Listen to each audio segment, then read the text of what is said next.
ఎందుకంటే 18 రోజుల పాటు ఆల్ ఆర్ బెయిలబుల్ కేసెస్ 18 రోజుల పాటు సెంట్రల్ ప్రిజన్లో ఉండవలసిన పరిస్థితి ఏర్పడింది. దీనికి కారణం ఈ ప్రభుత్వం, పోలీసులు కుమ్మక్కై చేసినటువంటి సంఘటనలు. నేను చాలా వివరంగా గుంటూరు వెళ్ళిన తర్వాత మళ్ళా మాట్లాడతాను. నేను అందరికీ ఈ సందర్భంగా నా ధన్యవాదాలు తెలియజేస్తున్నాను. నాకు ఎవరైతే సపోర్ట్ చేశారో ఈ సంఘటనలో, ఎవరైతే మద్దతు పలికారో వారందరికీ నా హృదయపూర్వక ధన్యవాదాలు. అలాగే కొంతమంది మద్దతు పలకలేదు, వారికి కూడా నా ధన్యవాదాలు. వారు ఏమన్నారంటే పెద్ద మాట అన్నారు, దానికి కూడా నేను గుంటూరు వెళ్ళిన తర్వాత సమాధానం చెప్తా. అదేమన్నారంటే అసహ్యంగా మాట్లాడితే దాడులు చేయరా అని. అసహ్యంగా మాట్లాడితే దాడులు చేయదలుచుకుంటే ఎంతమంది మీద చేయాలి? అసహ్యంగా మాట్లాడే వాళ్ళ మీద. అది ఒక అంశం. వాళ్ళకి కూడా నేను రేపు నా సమాధానాన్ని తప్పనిసరిగా చెప్తా. 18 రోజులు నన్ను జైల్లో పెడితే నేను భయపడతాననుకున్నారేమో. భయపడే ప్రశ్న ఈ అంబటి రాంబాబుకు ఉద్భవించదని మనవి చేస్తున్నా. ఎందుకంటే ఈ చంద్రబాబు నాయుడు గారి ప్రభుత్వం వచ్చినప్పుడే జైల్లో ఉండటానికి సిద్ధపడ్డానని కూడా ఈ సందర్భంగా మనవి చేస్తున్నా.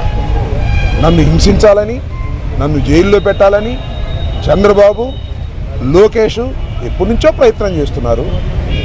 ఎక్కడో దొరికాను, లోపల పెట్టారు. చూద్దాం, టైం విల్ కమ్ అగైన్. పరిస్థితులు మళ్ళా మారతాయి. ఈ పాపానికి వారు పరిష్కారం చేయక తప్పదని కూడా ఈ సందర్భంగా నేను మనవి చేస్తున్నాను. రాజమండ్రి సెంట్రల్ ప్రిజన్ నాకు పట్టుదలను పెంచే ఒక శిక్షణా కేంద్రం అని కూడా ఈ సందర్భంగా నేను మనవి చేస్తున్నాను. మరింత పట్టుదలగా, మరింత కసిగా ఎన్ని కేసులు పెట్టినా, ఎన్ని రోజులు జైల్లో ఉన్నా ఒక్క అడుగు కూడా వెనక్కు వెయ్యను. జగన్మోహన్ రెడ్డి గారి నాయకత్వంలో ఈ కూటమి ప్రభుత్వాన్ని ప్రజాస్వామ్యబద్ధంగా కూల్చేంత వరకు ఈ పోరాటం ఆగదు. ఎన్నిసార్లు జైల్లో పెట్టినా వెనక్కు వెళ్ళే ప్రశ్న లేదు. అన్యాయంగా, అక్రమంగా జైల్లో పెట్టారు. నా ఇల్లు దహనం చేయడానికి ప్రయత్నం చేశారు, నా కార్లు పగలగొట్టారు, నా ఆఫీస్ పగలగొట్టారు, నా పెళ్ళాం బిడ్డల్ని తరిమి కొట్టారు, నన్ను చంపడానికి ప్రయత్నం చేశారు, తీసుకొచ్చి జైల్లో పెట్టారు. ఏమైంది? ఏమైద్దని అడుగుతా ఉన్నా. చంద్రబాబు నాయుడిని అడుగుతా ఉన్నా, లోకేష్ని అడుగుతా ఉన్నా. ఏమైద్ది? ఏమీ కాదు. మళ్ళా కాలం గిరున తిరిగి వస్తుంది. అన్నిటికీ సమాధానం వాళ్ళు చాలామంది మిత్రులు మాట్లాడారు. బయట జరిగిన సంఘటనలు నాకు తెలియదు, చాలా తక్కువ మాత్రమే, పేపర్లో ఉన్నవి మాత్రమే నేను తెలుసుకున్నాను. జైలు జీవితాన్ని నేను అనుభవించాను అనుకోకండి, ఎంజాయ్ చేశాను. ఎంత కఠినంగా ఉన్నా ఎంజాయ్ చేశాను. ఎందుకంటే ఒక రాజకీయ స్ఫూర్తితో రాజకీయాల్లోకి వచ్చినటువంటి వ్యక్తిని నేను, పట్టుదలగా ముందుకు సాగే వ్యక్తిని జైల్లో పెడితే భయపడిపోయే వ్యక్తిని అంతకంటే కాదు, మరింత ధైర్యంగా పోరాట పటిమతో ముందుకు వెళ్ళేటటువంటి వ్యక్తిని కూడా మనవి చేస్తున్నా. ఎప్పుడు ఎక్కడా తప్పు చేయలేదు. పొరపాటు మాట్లాడితే వెంటనే పశ్చాత్తాపడ్డా.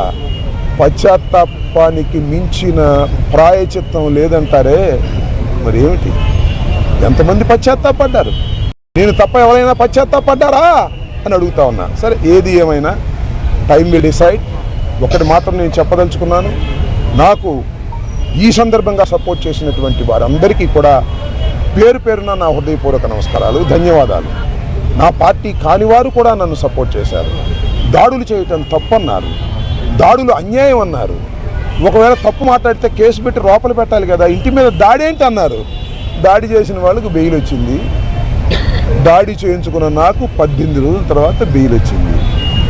ఏం చేయగలిగారు? ఏం చేస్తారు? దేనికైనా సిద్ధపడి రాజకీయాల్లో జగన్మోహన్ రెడ్డి వెంట నడుస్తున్నటువంటి వ్యక్తులం.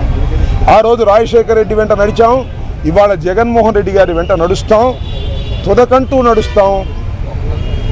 బొందిలో ప్రాణం ఉన్నంత వరకు జగన్ వెంట నడుస్తాం. ఏ విషయాన్నైనా, ఎన్ని కుట్రలనైనా, ఎన్ని కుతంత్రాలనైనా ఎదుర్కోవడానికి సిద్ధంగా ఉన్నామని కూడా ఈ సందర్భంగా మనవి చేస్తున్నాను. అందరికీ నా హృదయపూర్వకమైన ధన్యవాదాలు ఈ సందర్భంగా తెలియజేసుకుంటున్నాను.